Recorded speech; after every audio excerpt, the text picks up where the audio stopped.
Minun oma hyvinvointi on mulle tärkeää ja minä haluan, että se on sitä muillekin.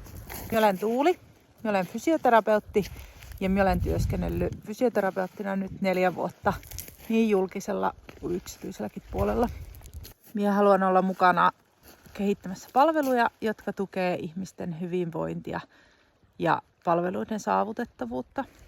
Tämä koulutus antaa mulle mahdollisuuden kehittää minun johtamistaitoja, joista on tulevaisuudessa hyötyä, koska minun tulevaisuuden suunnitelmana on päästä tekemään jossain projektissa tai hankkeessa kehittämistyötä. Mä olen omassa työssäni nähnyt paljon eri johtamistyylejä ja huomannut, että kuinka tärkeää se ihmislähtöinen johtaminen on ja kuinka suuri merkitys sillä on henkilöstöön että myös asiakkaisiin. Siksi tämä koulutus tuntuu juuri oikealta seuraavalta askeleelta.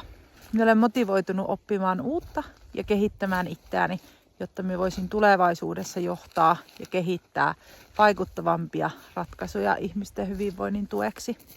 Minä uskon, että yhdistämällä minun käytännön kokemukseni ja tämän koulutuksen tarjoama oppi voin olla luomassa parempaa ja saavutettavampaa hyvinvointia.